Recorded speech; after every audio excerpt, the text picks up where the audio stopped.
When struggling florist Layla helps a grieving stranger at the market, she never expects to clash with and capture the heart of his powerful son. But can love bloom where trust was once betrayed? Before we get into the story, comment below where in the world you're watching from today.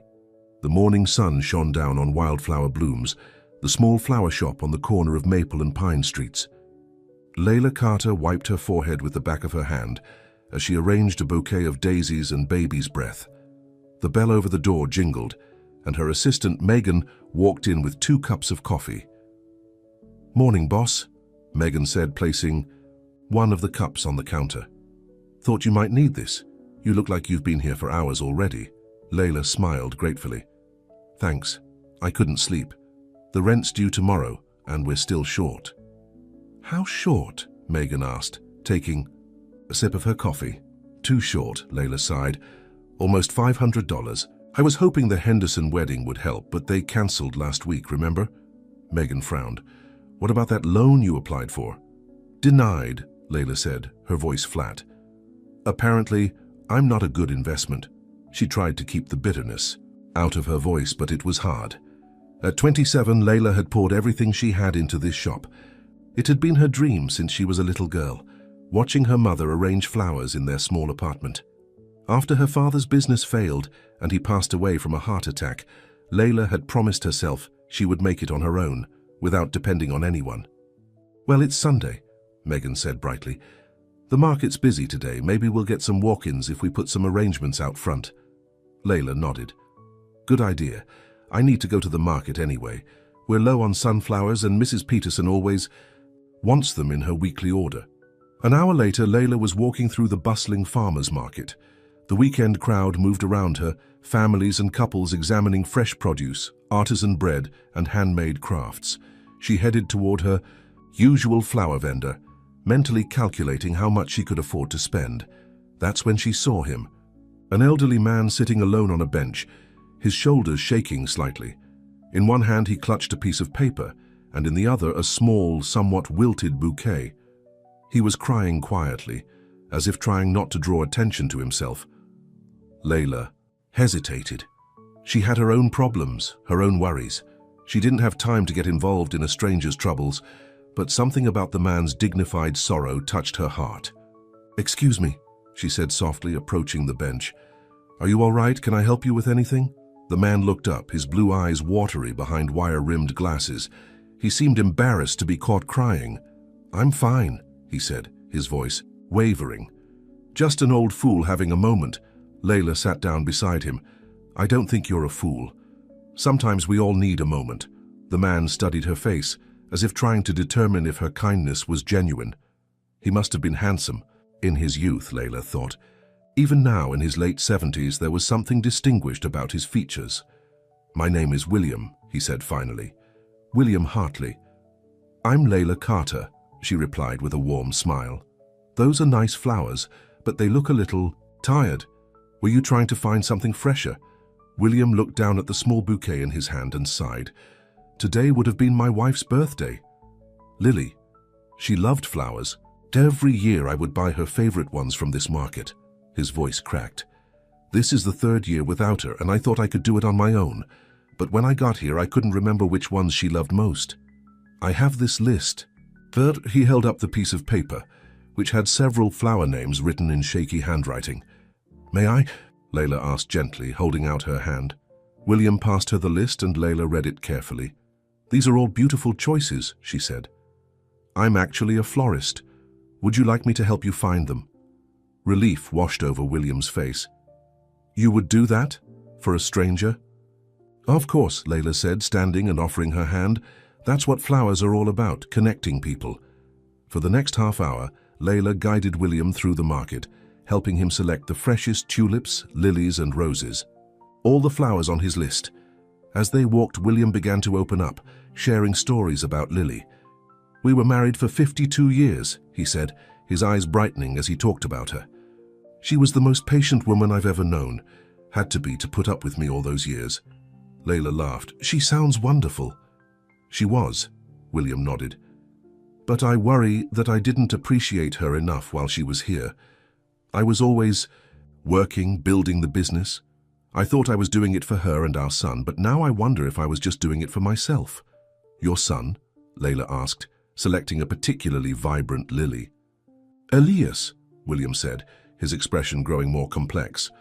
My boy, he runs the company now, Hartley Investments. Layla nearly dropped the flower she was holding. Everyone in town knew Hartley Investments. It was one of the largest financial firms in the state, known for buying struggling businesses and either turning them around or dismantling them for parts. Her father had applied for a loan from them years ago, before his business failed. They had turned him down flat. I've heard of it, she said carefully. William seemed not to notice her reaction. Elias is a good boy, but he's like I was, all work, no life. After Lily died, I tried to tell him what I'd learned, that no amount of money is worth missing out on love, but he shut down. Thinks I'm just a sentimental old man.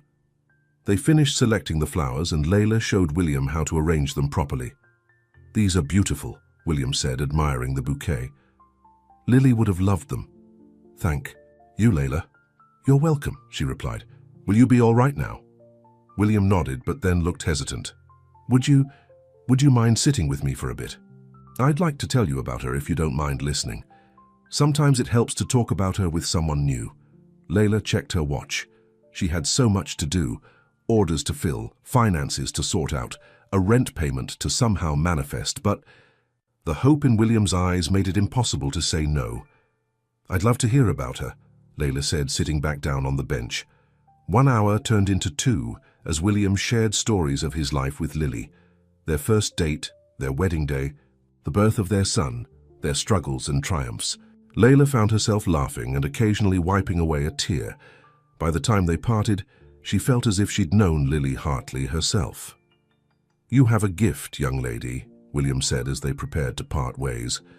Not just with flowers, but with people. You've made an old man's day brighter. Layla smiled. It was my pleasure, truly. Will you be okay getting home? My driver is waiting, William said, gesturing to a black town car parked nearby. Perhaps I'll see you here next Sunday? I'd like that, Layla replied, surprised to find she meant it. As William walked away, Layla suddenly remembered her original purpose at the market. She quickly bought the sunflowers for Mrs. Peterson and hurried back to her shop, where Megan was dealing with a small line of customers. Where have you been? Megan whispered as Layla took her place behind the counter. We've been swamped. I'm sorry, Layla said, quickly wrapping a bouquet for the waiting customer. I got caught up helping someone. The rest of the day passed in a blur of customers, which was unusual for a Sunday. By closing time, Layla was exhausted but hopeful. They'd made enough to cover the rent, just barely. See, Megan said as they counted the day's earnings. The universe provides. Layla nodded, but couldn't help wondering if her encounter with William had somehow changed her luck. It was a silly thought, of course, a coincidence, nothing more. Across town, in the penthouse of the Hartley building, Elias Hartley reviewed the quarterly reports on his tablet. At 30, he was one of the youngest CEOs in the city, known for his sharp mind and even sharper business tactics. He had his father's blue eyes, but none of his warmth. The elevator chimed, announcing a visitor. Elias didn't look up as the doors opened. You're late, father, he said, still scrolling through the reports. Dinner's getting cold. Some things are more important than punctuality, Elias, William replied, setting his bouquet on the side table. Something in his father's tone made Elias look up. William was smiling, really smiling, for the first time in what seemed like years.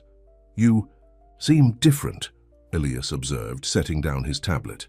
Did something happen today? William settled into the armchair across from his son. I met someone at the market, a young woman. She helped me pick out flowers for your mother. Elias tensed. He hated talking about his mother. The pain of her loss was still too raw even after 3 years. That was nice of her.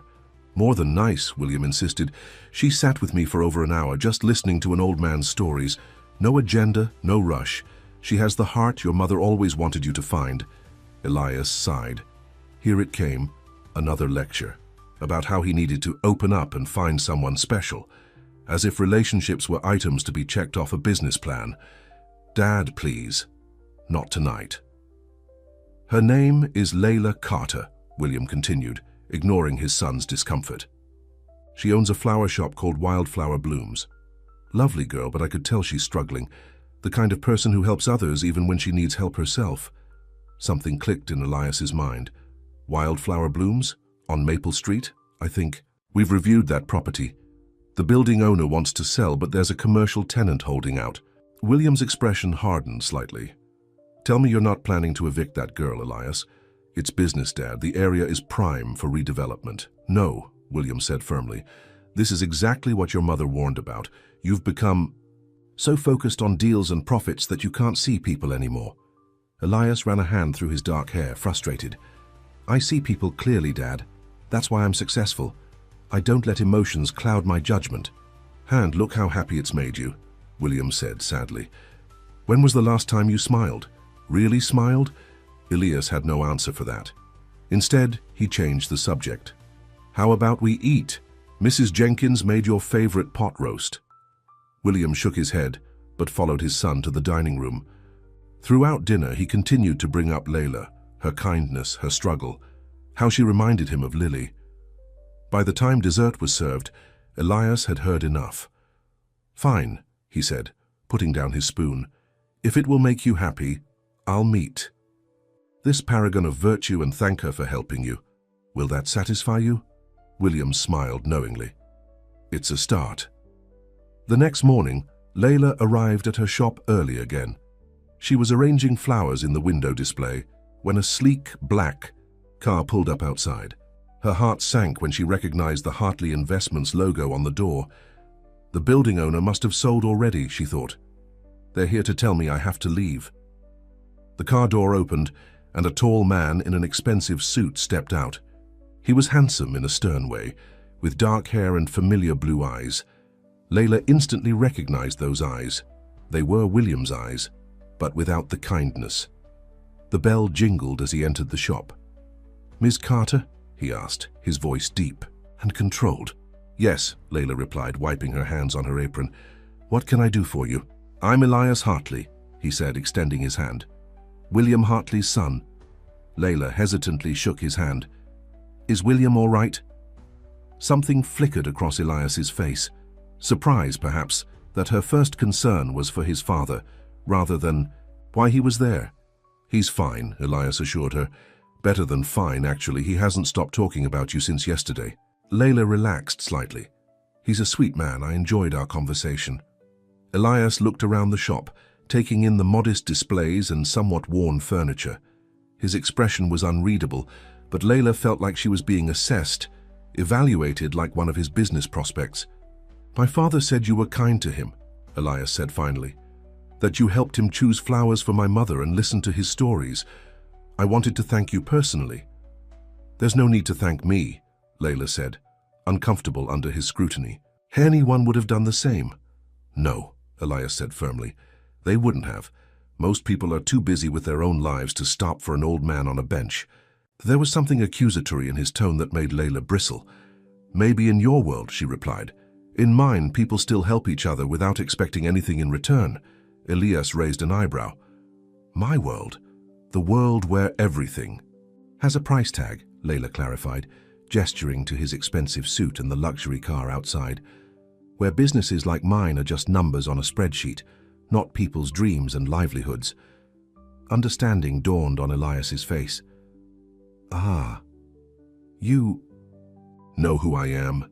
Everyone knows Hartley Investments, Layla said, unable to keep the bitterness from her voice.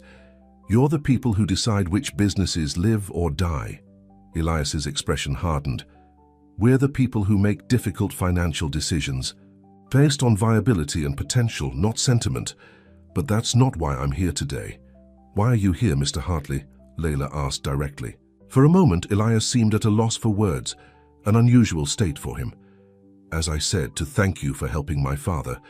And he hesitated. He suggested I ask you to dinner. Layla blinked in surprise. Dinner? With you? Is that so shocking? Elias asked, a hint of defensiveness in his tone. Honestly? Yes, Layla admitted. We don't exactly seem like we'd have much in common. Elias studied her for a moment, then nodded. "You're probably right, but I promised my father I would ask, and I keep my promises." The bell jingled again as Megan entered the shop, stopping, short when she saw Elias. "Oh, sorry, am I interrupting?" "Not at all," Layla said quickly. "Mr. Hartley was just leaving." Elias reached into his pocket and pulled out a business card, placing it on the counter. "In case you change your mind." "Good day, Ms. Carter." As the door closed behind him, Megan rushed to the window, watching him get back into his car. "Was that Elias Hartley?" she asked, wide-eyed. "What did he want?" Layla picked up the business card, turning it over in her hands. "Apparently, to ask me to dinner." "Dinner with Elias Hartley?" Megan's voice rose in disbelief. "The Elias Hartley, and you said no?" "Of course I said no," Layla replied, sliding the card into her pocket instead of throwing it away, which had been her first instinct. "Men like him don't ask women like me to dinner unless they want something." "Maybe he wants you," Megan suggested. With a grin, Layla rolled her eyes. "Don't be ridiculous, he's probably just humoring his father." But as she went back to arranging flowers, Layla couldn't help wondering what it would be like to have dinner with Elias Hartley, the man whose company had turned down her father's loan application, the man who represented everything she resented about the wealthy elite. And yet, those eyes, William's eyes, there had been something in them, something hidden beneath the cold exterior, something almost vulnerable. Layla shook her head, dismissing the thought. Men like Elias Hartley didn't have vulnerabilities. They had strategies. And whatever his strategy was, she wanted no part of it. Outside, Elias sat in his car, watching the flower shop through the tinted windows. For the first time in a long time, someone had said no to him, had looked past his wealth and name and seen… What? Something he didn't like, apparently. "Where to, sir?" his driver asked. Elias hesitated, then made a decision. "The office, and call Thomas in research. I want everything we have on wildflower blooms and Layla Carter on my desk by noon." As the car pulled away, Elias found himself thinking about the flash of fire he'd seen in Layla's eyes when she'd spoken of dreams and livelihoods. It had been a long time since anyone had challenged him like that. Perhaps his father was right about one thing. Layla Carter was indeed different, and despite himself, Elias was intrigued. Elias Hartley stared at the file on his desk, a frown deepening the lines on his forehead. The information on Layla Carter and her shop was exactly what he'd expected. A struggling small business with mounting debt, declining revenue, and little chance of survival in today's economy. On paper, it was the kind of business Hartley Investments would either restructure completely or recommend closing. But this wasn't just any business. This was the livelihood of the woman who had shown kindness to his father. "You wanted to see me, sir?" Thomas, his research director, stood in the doorway. "Yes," Elias said, closing the file. "What's the status on the Maple Street development?" "Moving forward as planned," Thomas replied. "We've secured agreements from all tenants except for the flower shop. The owner of the building is getting impatient." Elias tapped his fingers on the desk. "Put it on hold." "Sir?" Thomas looked confused. "But the investors…" "Will wait," Elias said firmly. "I want to explore some alternative approaches." After Thomas left, Elias opened his desk drawer and took out his mother's photograph. Lily Hartley's warm smile looked back at him, her eyes, his father's eyes, full of the compassion that had defined her life. "What would you do, Mom?" he whispered. He already knew the answer. His mother would help without hesitation, but she would do it in a way that preserved dignity, not as a business transaction.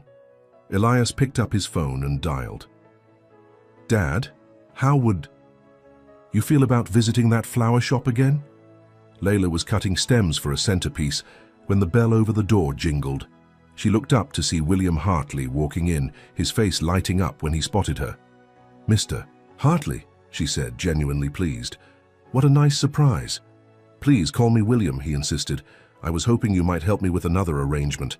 My housekeeper's birthday is tomorrow." "Of course," Layla said, wiping her hands on her apron. "What does she like?"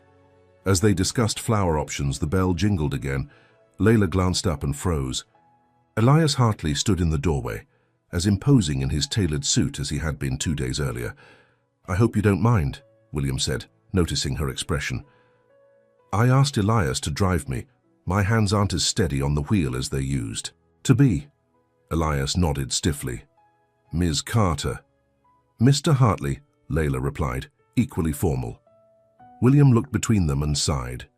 "Elias, why don't you help Layla while I sit down? These old legs need a rest." Before either could object, William had settled himself in the small chair by the window, leaving Layla and Elias standing awkwardly by the counter. "I don't actually need help," Layla said quietly. "I don't actually know anything about flowers," Elias admitted. A smile tugged at the corner of Layla's mouth despite herself. "Then why did you agree to this obvious setup?" Elias glanced at his father, who was pretending to be very interested in a gardening magazine. "Because it's easier than arguing with him. He's surprisingly stubborn for a man his age." "I heard that," William called from his chair, not looking up from his magazine. This time, Layla did smile. "Well, since you're here, you might as well make yourself useful. Hold these." She handed Elias a bundle of daisies, which he took awkwardly, clearly out of his element. As Layla worked, selecting flowers and arranging them with practiced ease, she found herself stealing glances at Elias.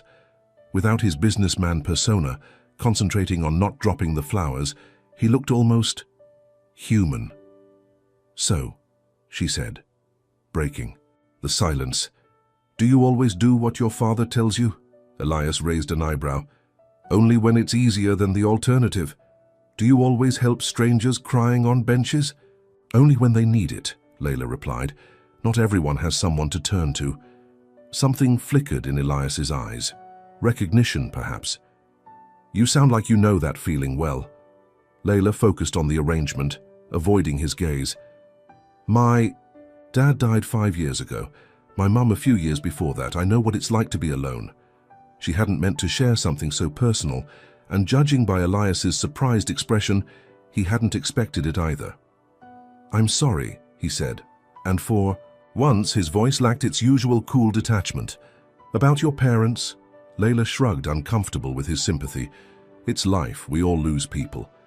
"Yes," Elias said quietly, "we do."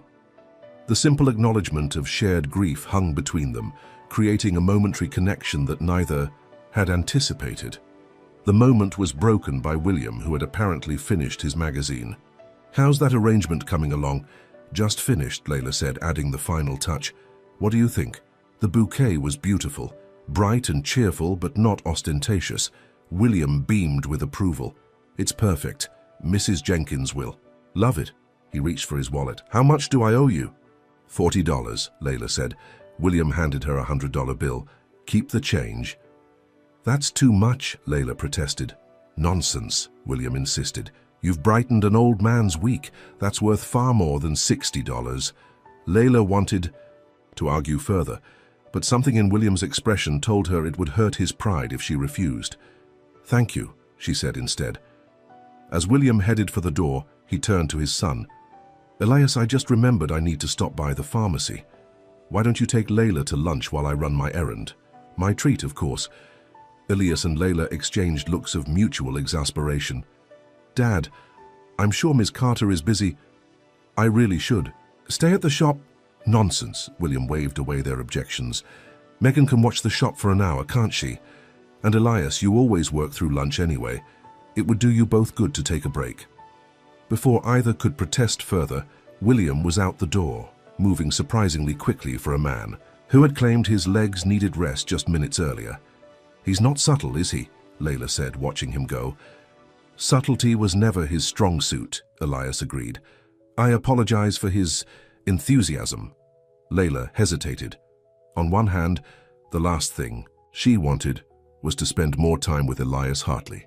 So on the other hand, she genuinely liked William, and the old man seemed determined to push them together. "There's a cafe next door," she said finally.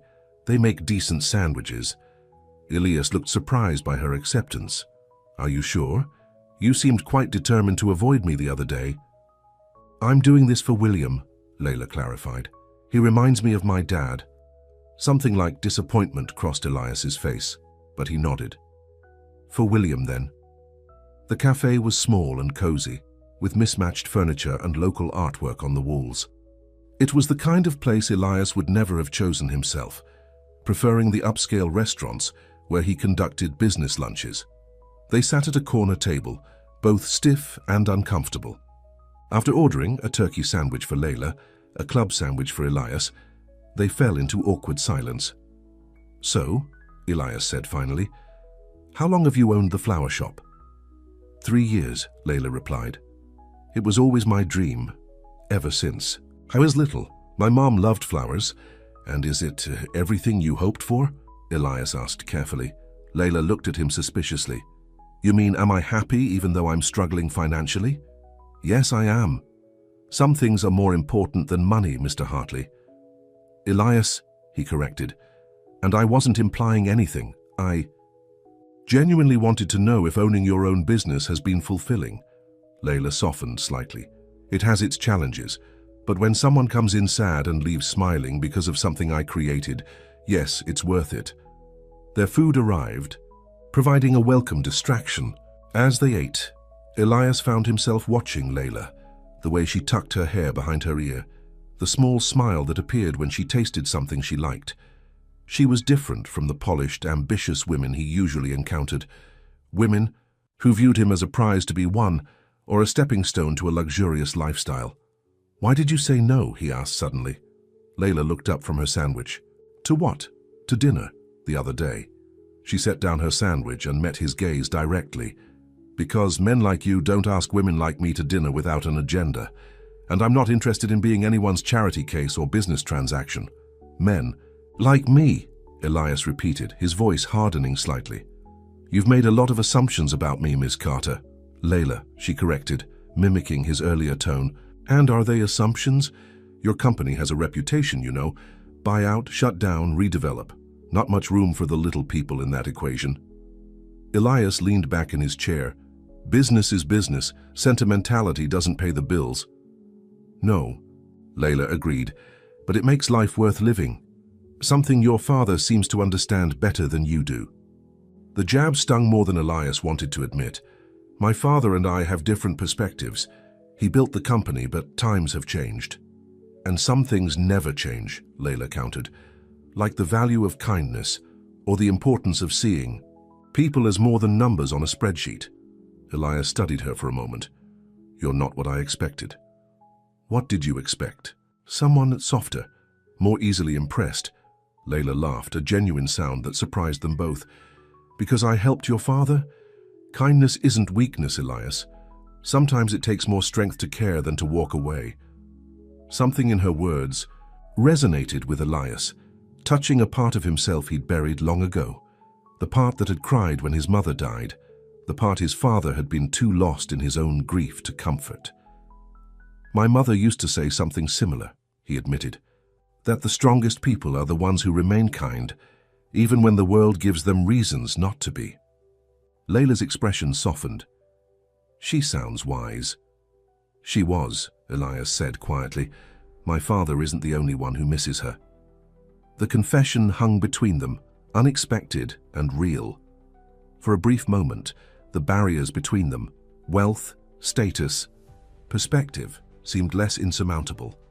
The moment was broken by Layla's phone ringing. She checked it and frowned. "I need to get back to the shop. One of our regular customers has an emergency order." As they walked back, Elias found himself reluctant for their time together to end. "Would you consider having dinner with me? Not because my father suggested it, but because I'd like to continue our conversation."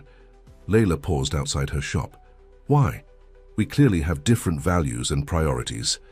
"Maybe that's exactly why," Elias suggested. "Maybe we could learn something from each other." Layla hesitated, then shook her head. "I don't think so. Thank you for lunch, Elias." She entered the shop, leaving Elias standing on the sidewalk feeling rejected for the second time, an unusual and uncomfortable experience for a man accustomed to getting what he wanted. Inside, Megan was waiting with wide eyes. "Was that another lunch date with Elias Hartley? What's going on?" "Nothing," Layla insisted. "His father is playing matchmaker, that's all." "And?" Megan pressed. "Is it working?" Layla busied herself with a flower arrangement. Of course not. We're too different. He probably sees me as some kind of charity project. Or maybe he actually likes you, Megan suggested. Not everyone has an ulterior motive, you know. Men like Elias Hartley always have an agenda, Layla said firmly, and I'm not going to be part of it. But as she worked through the afternoon, Layla found herself thinking about the brief moment when Elias had mentioned his mother, the flash of genuine emotion she'd seen in his eyes. Maybe there was more to him than she'd assumed. Maybe the next morning, Layla arrived at her shop to find a courier waiting outside with a small package. "Layla Carter?" the courier asked. "That's me," she confirmed, unlocking the door. "Delivery for you," he said, handing her the package and a clipboard to sign. Inside the shop, Layla opened the package curiously. It contained a small, leather-bound book, The Language of Flowers, a beautiful illustrated dictionary of flower meanings. A note was tucked inside. "Thought this might interest you. It was my mother's favorite. E.H." Layla ran her fingers over the embossed cover, surprised by the thoughtfulness of the gift. It wasn't extravagant or showy. It was personal, meaningful. Before she could dwell on it further, her phone rang. It was her landlord. "Miss Carter, I wanted to let you know that there's been a change regarding your rent situation." Layla's heart sank. Here it came. The eviction notice she'd been dreading. "What kind of change?" she asked, bracing herself. A rent has been paid for the next 3 months," the landlord said. "Someone called yesterday and arranged it all." Layla froze. "What? Who?" "They asked to remain anonymous," the landlord replied. "Some kind of benefactor, I guess. You must have friends in high places." After hanging up, Layla sat down heavily, her mind racing. An anonymous benefactor. The timing couldn't be coincidental. First Elias shows up at her shop. Then this happens? She grabbed her phone and dialed the number on the business card he'd given her. It went to voicemail. "This is Layla Carter," she said, her voice tight with anger. "We need to talk. Now." In his office, Elias was reviewing the quarterly projections when his assistant buzzed him. "Mr. Hartley, there's a Ms. Carter here to see you. She doesn't have an appointment, but she seems upset." Elias straightened his tie. "Send her in." The door opened, and Layla stormed in, clutching the book he'd sent her. Her eyes were blazing with anger. "Did you pay my rent?" she demanded without preamble. Elias maintained his calm exterior, though he was surprised by her reaction. "I may have spoken to your landlord, yes." "Why would you do that?" Layla asked, her voice rising. "I never asked for your help. I don't want your money." "It wasn't charity," Elias said, standing up. "It was a business decision. We're considering investing in small businesses in that area, and—" "Stop," Layla interrupted.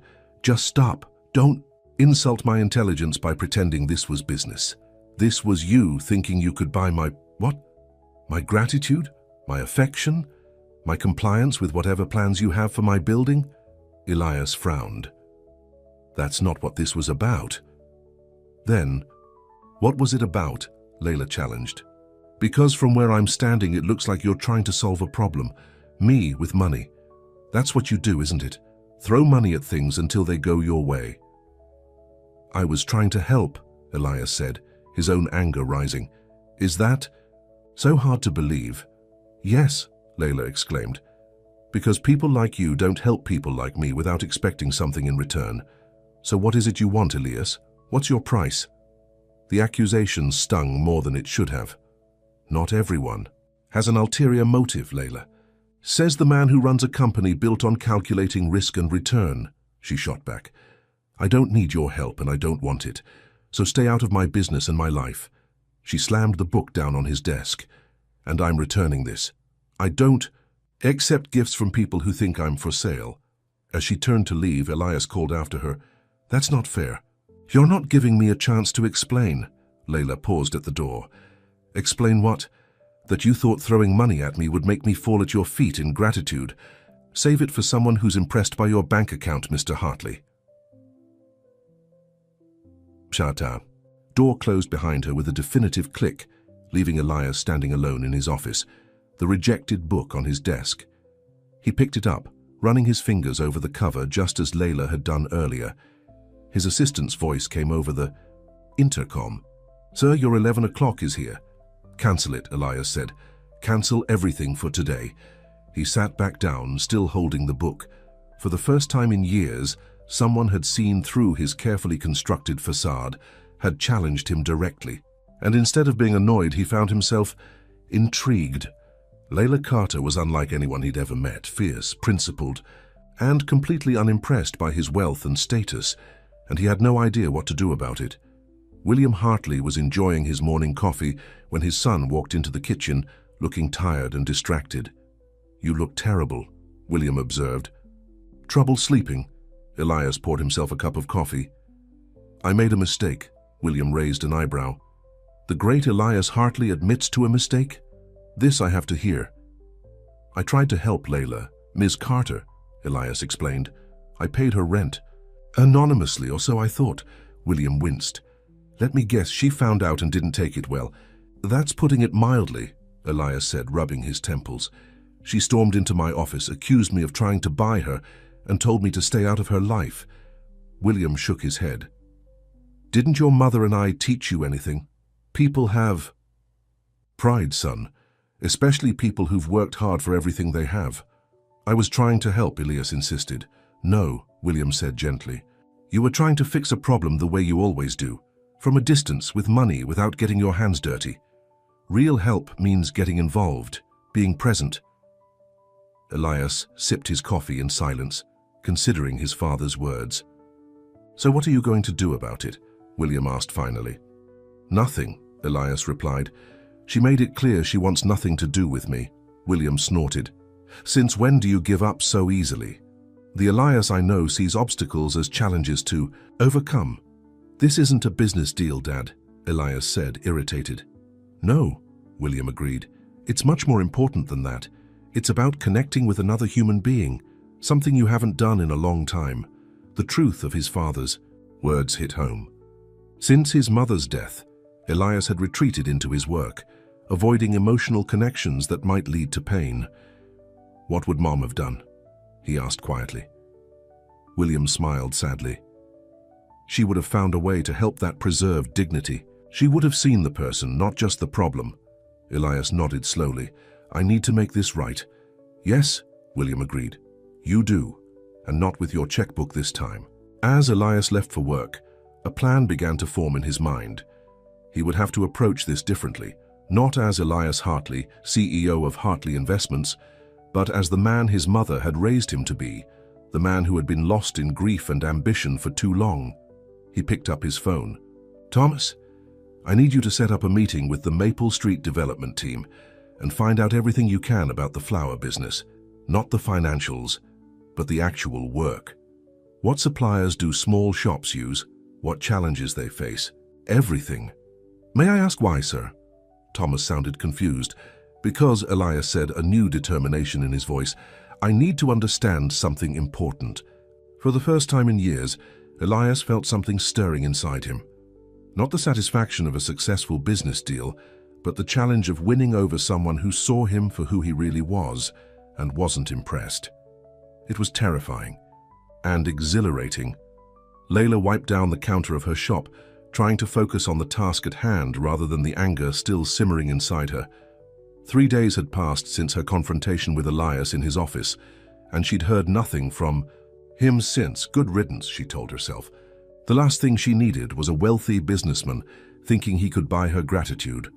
The bell over the door jingled, and Layla looked up to see William Hartley entering, his familiar warm smile in place. "William," she said, genuinely happy to see him despite her feelings about his son. "What a nice surprise." "Hello, my dear," William replied. "I hope I'm not interrupting." "Not at all," Layla assured him. "Just catching up on some cleaning. What can I help you with today?" William glanced around the shop. "Actually, I came to talk to you about Elias." Layla's smile faded. "There's nothing to talk about." "I think there is," William said gently. "He told me what happened. He made a mistake, Layla." "A mistake?" Layla echoed. "Is that what he calls it? Trying to solve me like I'm one of his business problems?" William sighed and settled.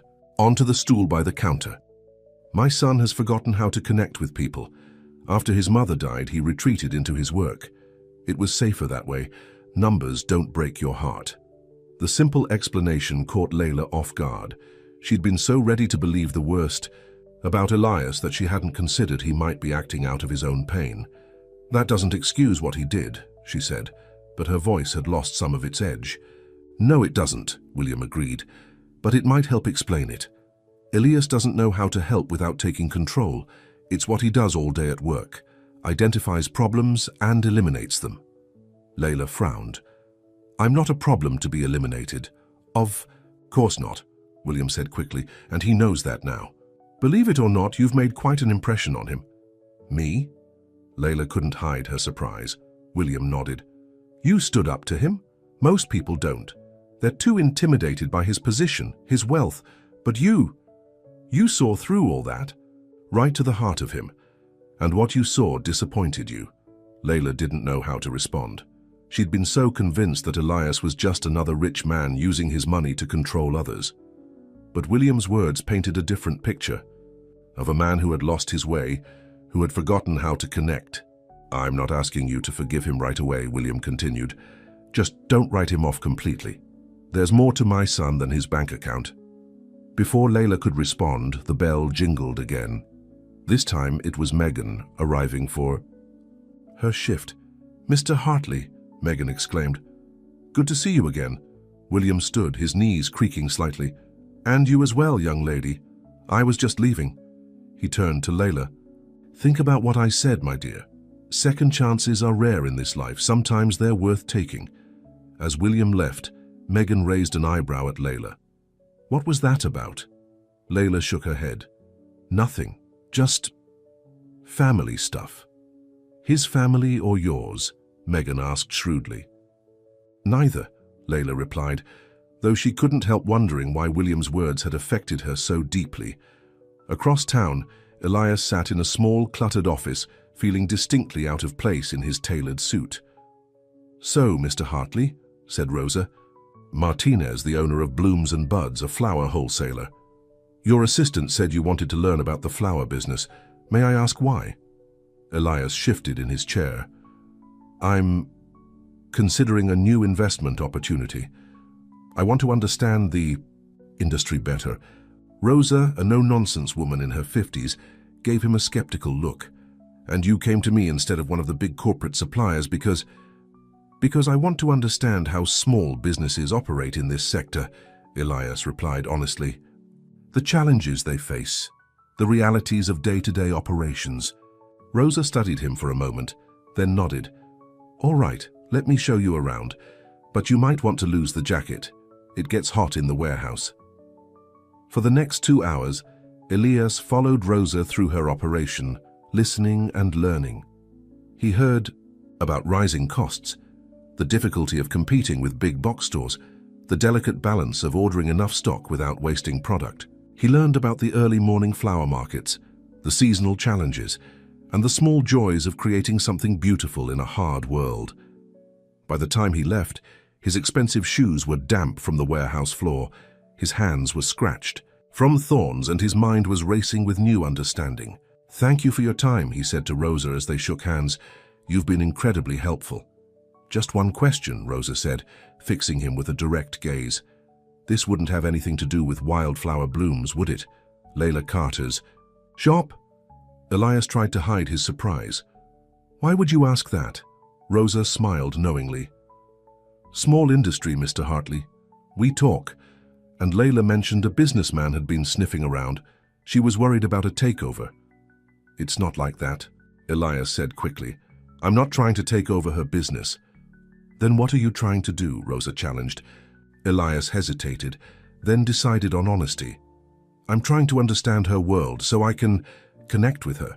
As a person, not a business opportunity. Rosa's expression softened. Well, why didn't you say so? If you'd told me you were sweet on Layla, I would have been more helpful. I'm not, Elias began, then stopped. What was the point in denying it? Is there anything else I should know to help her, I mean? Rosa thought for a moment.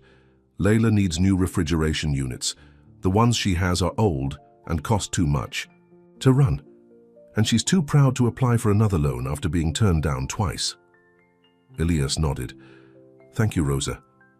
You've given me a lot to think about. As he drove back to his office, Elias knew what he needed to do. Not a grand gesture with his checkbook, but something more personal, more meaningful. Something that showed he understood her world and respected her place in it. The following Sunday morning, Layla arrived at the farmer's market early, hoping to secure the best blooms for the week ahead. As she made her way through the stalls, a familiar figure caught her eye. Elias Hartley, dressed in jeans and a simple button-down shirt instead of his usual suit, was examining flowers at her regular vendor's stall. He looked different, more approachable, less like the intimidating CEO who had made her so angry. Layla considered walking away before he noticed her, but curiosity got the better of her. What was he doing here? Mr. Hartley, she said as she approached. Elias turned, surprise and something like relief crossing his face. Layla, good morning. What are you doing here? She asked directly. Learning, he replied simply. About flowers, about your world. Layla raised an eyebrow. And why would you do that? Because I made a mistake, Elias admitted. I tried to help you in the wrong way. I thought money could solve the problem, but I didn't understand that it wasn't about the money at all. His honesty caught her off guard. She had expected excuses or justifications, not this straightforward acknowledgement. No, it wasn't, she agreed. So I've been educating myself, Elias continued. I spent time with Rosa at the wholesaler. I've been reading about small business challenges. I'm trying to understand why, Layla asked, genuinely curious. Why go to all that trouble? Elias met her gaze directly. Because you were right about me. I've been seeing people as problems to solve or assets to acquire for so long that I forgot how to just connect. And I'd like to try again, if you'll let me. The vulnerability in his admission was unexpected and disarming. This wasn't the arrogant businessman who had tried to fix her problems with money. This was someone humbled, someone trying to change. Before Layla could respond, the flower vendor called out to Elias. Hey, Mr. Hartley, I found those peonies you were asking about, last ones of the season.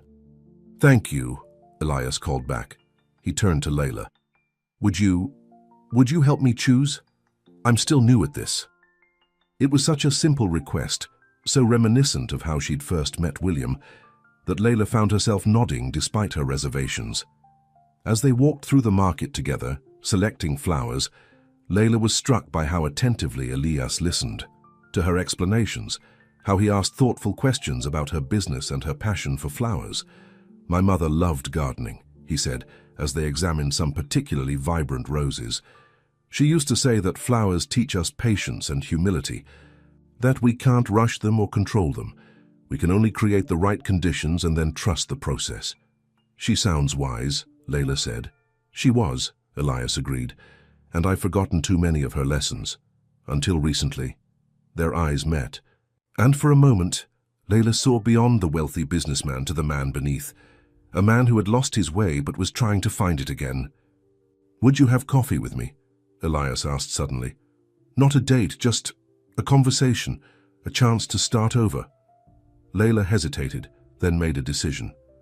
Coffee, just coffee. They found a small cafe at the edge of the market, settled at an outdoor table and talked, really talked, about their parents, their dreams, their fears. Elias spoke about the pressure of taking over the family business, the weight of responsibility, and the loneliness of success. Layla shared her struggles to keep her shop afloat, her determination to honor her parents' memory by making it her own. I still don't agree with how you tried to help me, Layla said as they finished their coffee. I know, Elias acknowledged, and I won't do it again. But I would like to help if you'll let me. Not with money, but with whatever you need. Layla studied him, trying to gauge his sincerity. Why? Why do you care what happens to my little shop? Elias took a deep breath. Because when I'm with you, I remember who I used to be, before spreadsheets and profit margins became my whole world, and I'd like to get to know that person again. The simple honesty of his words touched something in Layla that she'd been protecting for a long time. The part of her that wanted to trust, to connect, to believe in people again. I'll think about it, she said finally. It wasn't a yes, but it wasn't a no either. And for now, that was enough. The next week brought unexpected changes to Wildflower Blooms. First, Rosa called to offer Layla a special discount on premium blooms. Then a local magazine contacted her about featuring her shop in their Hidden Gems section. Most surprisingly, 3 corporate clients called to inquire about regular flower deliveries for their offices. "Something strange is happening," Layla said to Megan as they prepared the 3rd corporate order of the week. "We've never been this busy," Megan grinned. "Maybe your luck is changing." "Or maybe someone is pulling strings," Layla said suspiciously. "Would that be so terrible?" Megan asked. "If Elias is helping by sending business your way instead of just writing a check, isn't that different?" Layla considered this. It was different. Instead of trying to solve her problems directly, he was creating opportunities, opening doors without pushing her through them. That evening, as Layla was closing up shop, her phone rang. It was Elias. "I hope I'm not bothering you," he said, when she answered. "No, I'm just finishing up for the day," Layla replied. "What can I do for you?" "Actually, I was wondering if you'd have dinner with me tomorrow night. A proper dinner this time, not a setup by my father." Layla hesitated. Part of her wanted to say yes immediately, but another part remained cautious. "Did you have anything to do with the sudden increase in business at my shop?" There was a pause on the other end of the line. "I may have mentioned to a few colleagues that I knew a talented florist, but I didn't pressure anyone and I didn't offer incentives, I just made introductions." It was exactly what she'd suspected, but his honesty was refreshing. He wasn't trying to hide his involvement or take credit. "So, dinner?" Elias prompted when she didn't respond. "Yes," Layla said. "Finally." Dinner would be nice. William was reading in his study when Elias returned home that evening. He looked up from his book, noting the smile on his son's face. "Good day?" he asked casually. "Yes," Elias replied, loosening his tie. "Layla agreed to have dinner with me tomorrow." William closed his book, unable to hide his pleasure. "That's wonderful news. What changed her mind?" "I took your advice," Elias said, settling into the chair across from his father. "Instead of trying to fix her problems, I tried to understand them. I spent time learning about her business, her challenges, and then I found ways to help that respected her independence." "Your mother would be proud," William said softly. "She always said you had her heart even if you tried to hide it." Elias was quiet for a moment, remembering. "I miss her, Dad, every day." "So do I, son," William replied. "So do I." They sat in companionable silence, both thinking of Lily Hartley and the legacy of love she had left behind, a legacy that was perhaps finally bearing fruit in her son's life. The restaurant Elias had chosen was elegant, but not ostentatious, a small Italian place with warm lighting and quiet corners. When Layla arrived, wearing a simple blue dress that she'd agonized over for hours, she found Elias already waiting at a table near the window. He stood as she approached, his eyes taking in her appearance with obvious appreciation. "You look beautiful," he said simply. "Thank you," Layla replied, suddenly shy. "This is a lovely place." As they settled into their seats, Layla was struck by how different this felt from their previous encounters. There was an ease between them now, a tentative trust building. "I have something for you," Elias said after they had ordered. He reached into his jacket and pulled out a small envelope. "It's not a check," he added quickly, seeing her expression, "and it's not charity." Layla took the envelope cautiously and opened it. Inside was a business card for a refrigeration specialist and a note that read, "This is John. He specializes in energy-efficient cooling systems for small businesses. He's expecting your call if you're interested. No strings attached. Rosa mentioned your refrigeration units were costing you too much to run," Elias explained. "John is the best in the business. He'll give you a fair quote and honest work. Whether you call him or not is entirely up to you." Layla stared at the card, touched by the thoughtfulness of the gesture. He hadn't tried to solve the problem for her. He had simply provided a resource, leaving the decision in her hands. "Thank you," she said sincerely. "This is perfect." Elias smiled, clearly relieved. "I'm learning." The dinner that followed was unlike any date Layla had experienced. They talked about books they loved, places they wanted to visit, memories of their childhoods. Elias spoke about the pressure he'd felt taking over the family business after his mother died, how he'd thrown himself into work to avoid dealing with his grief. "My father retreated into himself," he explained, "and I retreated into the company. We both found ways to hide from the pain." "And now?" Layla asked. "Now," Elias said, his eyes meeting hers, "I'm trying to find my way back, to remember what matters beyond balance sheets and acquisitions." As the evening drew to a close, Elias walked Layla to her car. The night air was cool and she shivered slightly. Without a word, Elias removed his jacket and placed it around her shoulders. "I had a wonderful time," Layla said, turning to face him. "Thank you." "So did I," Elias replied. He hesitated, then added, "I'd like to see you again, soon." Layla nodded. "I'd like that too." For a moment they stood there, the air between them charged with possibility. Then gently, Elias leaned forward and kissed her, a soft, questioning kiss that asked rather than demanded. When they parted, Layla felt something shift inside her, a wall beginning to crumble, a heart starting to hope again. "Good night, Layla," Elias said softly. "Good night, Elias," she replied, getting into her car. As she drove home, Layla touched her lips, still feeling the warmth of his kiss. She had been so determined to keep him at a distance, to protect herself from what she had assumed he represented. But the man she'd had dinner with tonight wasn't the cold businessman she'd first met. He was thoughtful, vulnerable, trying to change, and despite all her reservations, she was falling for him. The following weeks brought a deepening connection between Layla and Elias. They saw each other regularly, for dinners, walks in the park, quiet evenings at her apartment, where Elias helped her design new arrangements for corporate clients. He never pushed, never tried to take control, content to follow her lead and learn about her world. William watched with quiet satisfaction as his son transformed, smiling more, working less, rediscovering parts of himself that had been buried since Lily's death. "You seem happy," he commented one evening as they shared a drink in the study. "I am," Elias admitted, "for the first time in a long time." "And Layla?" William asked. "Is she happy too?" "I think so," Elias said. "I hope so."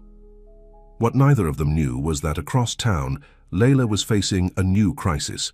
The owner of her building had received another offer, a substantial one, from a development company called Phoenix Holdings. They wanted to convert the entire block into luxury condominiums, and they were pressuring all the small business owners to sell. "They're offering 3 months' rent as compensation," Layla told Megan, her hands shaking as she read the letter. 3 months! As if that's enough time to find a new location and move an entire business.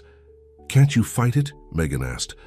"How?" Layla said, despair creeping into her voice. "I'm month to month. I have no legal recourse. And this company, they're huge. They have lawyers, resources." She stared at the letter, at the Phoenix Holdings letterhead with its stylized bird logo. Something about it seemed familiar, but she couldn't place it. "Have you told Elias?" Megan asked gently. Layla shook her head. "Not yet. I don't want him to think I'm asking for his help." "But he might know something about this company," Megan pointed out. "He's in real estate development too." "That's exactly why I don't want to tell him," Layla admitted. "What if there's a conflict of interest? What if his company is somehow involved? I'm finally starting to trust him, to believe in what we're building. I don't want business to come between us." But as she placed the letter in her desk drawer, a nagging doubt took root in her mind. Phoenix Holdings. Why did that name sound so familiar? That night, unable to sleep, Layla did what she'd been avoiding. She Googled Phoenix Holdings. What she found made her blood run cold. Phoenix Holdings was a subsidiary of Hartley Investments, Elias's company. The betrayal hit her like a physical blow. All this time, while he'd been gaining her trust, getting close to her, his company had been planning to force her out of her shop, the shop that was her life, her parents' legacy. Had it all been a lie? The thoughtful gestures, the genuine conversations, the kiss that had made her believe in second chances. With trembling hands, Layla reached for her phone and dialed Elias's number. It went to voicemail. "I know about Phoenix Holdings," she said, her voice breaking. "I know it's your company. Was this your plan all along? To distract me while you set up the purchase of my building? Don't call me back, we're done. She hung up, tears streaming down her face. She had been so foolish, so naive. She had let herself believe that Elias Hartley had changed, that he had seen her as more than just a business problem to solve. But, in the end, it seemed that business was all that mattered to him after all. Elias stared at his phone in disbelief, listening to Layla's message for the third time. Phoenix Holdings? His company trying to buy her building? None of it made sense. He immediately tried calling her back, but the call went straight to voicemail. Layla, I don't know what you're talking about. Phoenix Holdings is a subsidiary of Hartley Investments, yes, but I had no idea they were involved with your building. Please, let me explain in person. After leaving the message, Elias hurried to his computer and began searching through the company's recent acquisition files. It took him less than 10 minutes to find what he was looking for, a proposal for the purchase and redevelopment of a block on Maple Street, including the building that housed Wildflower Blooms. The project had been initiated 6 months ago, long before he'd met Layla, but the final approval had come through just last week, and the executive who had signed off on it, Thomas, his director of acquisitions, using Elias's pre-approved authority, while Elias had been focused on other projects and on building his relationship with Layla. Damn it, Elias muttered, reaching for his phone again. This time he called Thomas. Sir? Thomas answered, sounding surprised to receive a call from his boss so late in the evening. The Maple Street project, under Phoenix Holdings, Elias said, without preamble. Tell me everything. Thomas cleared his throat. It's proceeding as planned. We've made offers to all the current tenants, and most have already agreed to vacate. There are just 2 holdouts, a bookstore and a flower shop. And who authorized the final approval? Elias asked, though he already knew the answer. You did, sir, Thomas replied, confused. Through the standing authorization protocol, it was within the parameters you established for projects under 5 million. Elias closed his eyes, understanding now. He had set up a system that allowed certain executives to move forward with pre-vetted projects without his direct involvement, a necessary delegation given the size of his company. But in this case, that system had created a catastrophic misunderstanding. Cancel it, Elias said firmly. Immediately, send formal withdrawal notices to all tenants who received offers. Sir? Thomas sounded shocked. But we've already invested considerable resources in planning and initial payments. The projected return on investment, I don't care, Elias interrupted. Cancel it, and then I want a full review of all active Phoenix Holdings projects. Effective immediately, nothing moves forward without my personal approval. After ending the call, Elias tried Layla again. Still no answer. He grabbed his keys and headed for the door. This wasn't a conversation that could wait until morning. Layla sat in her darkened shop, surrounded by flowers that now seemed to mock her with their beauty and fragility. Just like her feelings for Elias, beautiful, but ultimately unable to survive in the harsh reality of business. She had turned off her phone after leaving her message, unable to bear the thought of hearing his voice, of listening to whatever explanation or excuse he might offer. The sound of knocking startled her. Looking up, she saw Elias standing outside the shop door, his face illuminated by the streetlight. For a moment she considered ignoring him, but the intensity of his expression made that impossible. Reluctantly, she moved to the door and unlocked. We're closed, she said coldly as he entered. Layla, please, Elias said, his voice urgent. I didn't know about Phoenix Holdings' offer on your building. I had no idea they were targeting this location. How could you not know? Layla demanded, anger and hurt making her voice shake. It's your company. It's a large company, Elias explained. With multiple subsidiaries and thousands of projects, I delegate many decisions, including acquisitions under a certain dollar amount. How convenient, Layla said bitterly. I'm not making excuses, Elias insisted. I should have been more involved, more aware. But I swear to you, I didn't know. About this specific project, as soon as I got your message, I looked into it and cancelled the whole thing. This caught Layla by surprise. You cancelled it? Of course I did, Elias said, as if it were the most obvious thing in the world. I would never knowingly do anything to hurt you or your business. Layla wanted to believe him. The sincerity in his eyes, the urgency in his voice, it all seemed genuine. But she had been hurt before, had trusted before, only to be disappointed. Even if that's true, she said carefully, it doesn't change the fact that this is who you are, what your company does. You buy properties, force out small businesses, and redevelop for maximum profit. That's your world, Elias. It was, Elias acknowledged. But people can change, companies can change, priorities can change. He stepped closer to her. I've been changing since I met you, Layla. You've reminded me that there are more important things than profit margins and quarterly returns. Pretty words, Layla said, though her resolve was weakening. But how do I know I can trust them, trust you? Elias reached into his pocket and pulled out a folded document. Maybe this will help. Layla took the paper hesitantly and unfolded.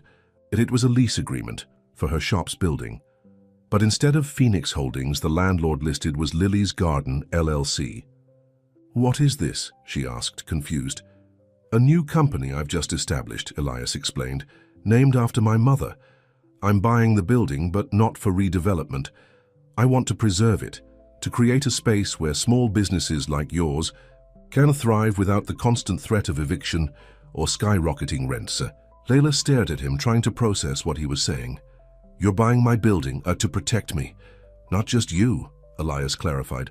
All the businesses there, the bookstore, the cafe, the vintage clothing shop, they all deserve a chance to succeed on their own terms, not to be pushed out because some developer sees a better return on investment in luxury condos. The gesture was so unexpected, so contrary to everything she had assumed about him, that Layla didn't know how to respond. I don't want you to do this for me, she said finally. I'm not, Elias replied. I'm doing it because it's the right thing to do. Because my mother would have wanted me to use our resources to protect people's dreams, not destroy them. You helped me see that, Layla, but this decision is mine. He reached for her hand, and this time, she didn't pull away. I'm not asking you to trust me completely right away. Trust has to be earned, and I'm willing to work for it. All I'm asking is for a chance to prove that what we've been building these past weeks is real. Layla looked down at their joined hands, then back up at his face, so different now from the cold, distant man she'd first met in this very shop. She thought about William, about the love he still held for his late wife, about the second chance, at connection he'd found in their Sunday morning conversations. One condition, she said. Anything, Elias replied immediately. The lease has to be fair market value, no discounts, no special treatment. I pay what the space is worth, just like any other tenant. A smile spread across Elias's face, a real smile that reached his eyes. Agreed, and you'll have final approval on any changes to the building or common areas. Layla felt the last of her resistance melting away, not because of his grand gesture, but because of the respect behind it. The understanding that what she wanted most wasn't financial security, but dignity and independence. I'm still mad at you, she warned, but there was no heat in her words. I know, Elias said, pulling her gently into his arms. You have every right to be, but I'm hoping you'll let me make it up to you. As his lips met hers, Layla felt the hurt and anger of the past few hours receding. This wasn't the end of their story. It was a new beginning, built on a foundation of truth and understanding rather than assumptions and mistrust. 2 months later, Wildflower Blooms was transformed. The new refrigeration units recommended by Elias's contact had reduced Layla's utility bills by almost 40%. The corporate clients continued to order regular arrangements, and the feature in the local magazine had brought in a steady stream of new customers. Most importantly, the anxiety that had been her constant companion, the fear of eviction, of losing everything she had worked for, was gone. The new lease from Lily's Garden, LLC, gave her security without sacrificing her independence. The place looks wonderful, William said, admiring the fresh paint and new display cases as he entered the shop for his weekly visit. At 78, he still had the same twinkle in his eye, but he moved more easily these days, buoyed by the joy of seeing his son happy again. Thank you, Layla said, giving him a warm hug.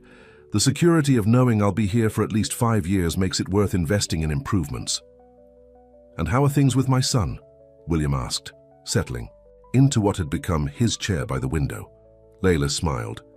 Good, really good. He's different now, more present, more willing to listen. We still disagree sometimes, but we talk through it instead of jumping to conclusions. Love will do that to a person, William observed casually. Layla blushed, but didn't contradict him.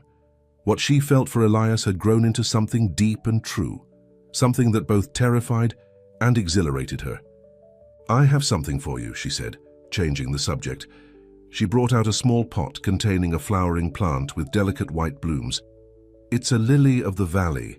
They symbolize the return of happiness. I thought you might like to have it in memory of Lily. William's eyes filled with tears as he accepted the gift. She would have loved you, he said softly, almost as much as my son does. The bell over the door jingled, and Elias walked in, carrying 2 cups of coffee. He stopped short at the sight of his father, looking slightly embarrassed to have been caught in what had become his daily ritual, bringing Layla her favorite hazelnut latte. Dad, he said, I didn't know you'd be here. Clearly, William replied with an amused smile. Don't mind me, pretend I'm not even here. Elias rolled his eyes but crossed to Layla and gave her a quick kiss before handing her the coffee. Good morning. Good morning yourself, she replied, enjoying the simple domesticity of the moment. Your father was just admiring the shop. It looks amazing, Elias agreed. But then you always did have a gift for making things beautiful. The way he looked at her made it clear he wasn't just talking about the shop. Layla felt her heart swell with an emotion she was finally ready to name. I should be going, William said, rising from his chair. Mrs. Jenkins is making pot roast tonight, and I promised to pick up a special bottle of wine. We'll see you on Sunday, Layla asked. Their weekly family dinners had become a cherished tradition. Wouldn't miss it, William assured her, patting his son on the shoulder as he headed for the door. Take care of each other. After William left, Elias turned to Layla with a more serious expression.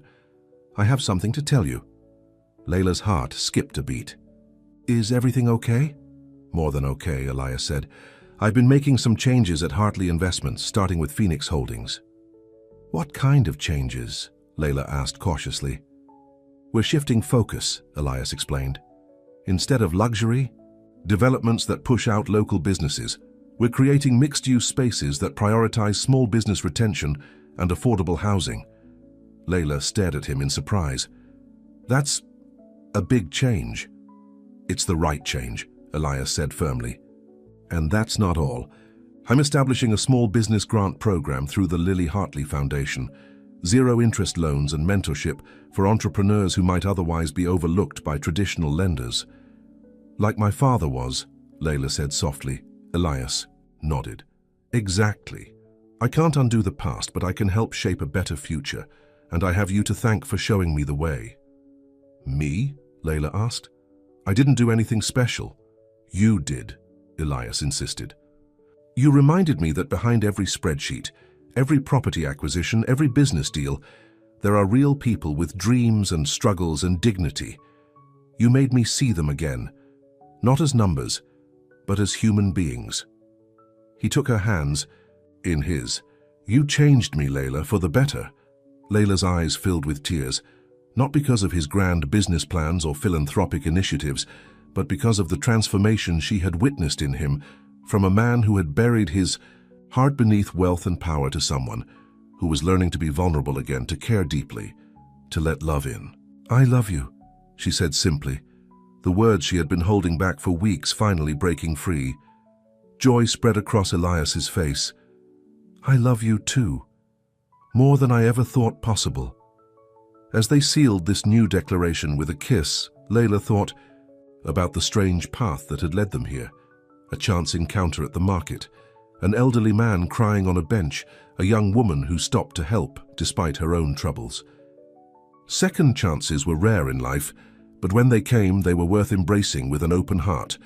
6 months later, the farmers' market was bustling with Sunday morning shoppers.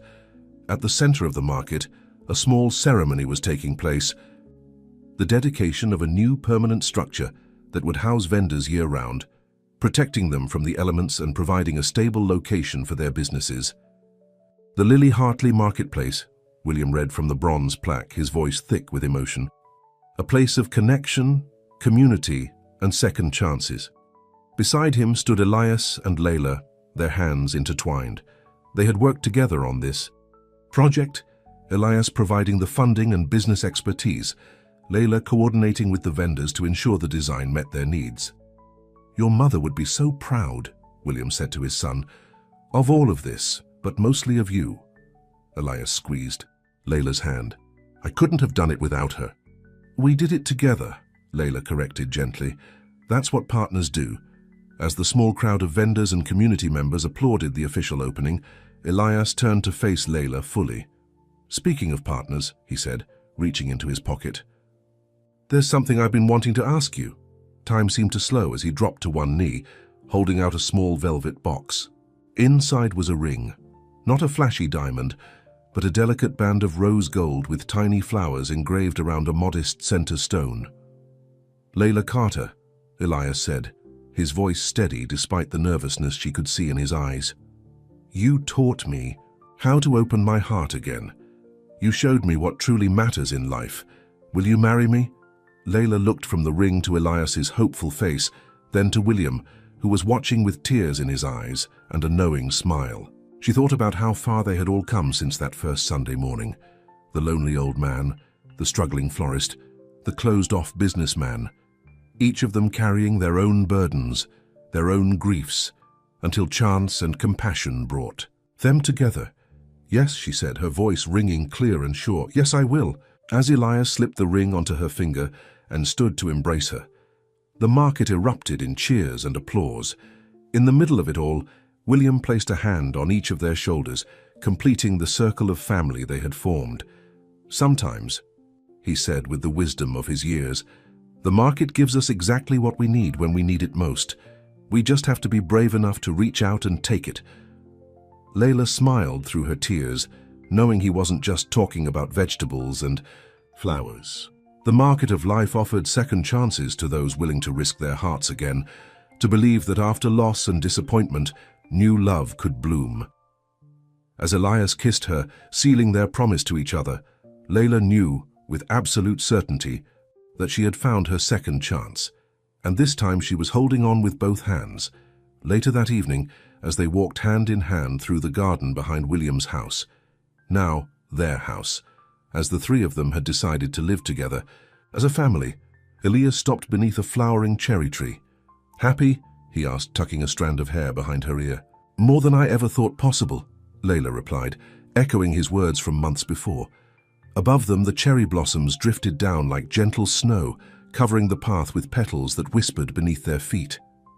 Nature's reminder that even after the harshest winter, spring would come again, bringing new growth, new beauty, new beginnings. In the house, William watched them through the window, his heart full. Lily would have loved this, the family whole again, expanded and strengthened by new love. He could almost feel her presence beside him, sharing in his joy. "You were right, my love," he whispered to the empty room that didn't feel empty at all. "The heart does find its way home eventually." Outside, under the shower of blossoms, Elias and Layla sealed their future with a kiss, grateful for the market of second chances that had brought them together, and for the elderly man on a bench who had been brave enough to share his grief with a kind stranger on a Sunday morning. The end.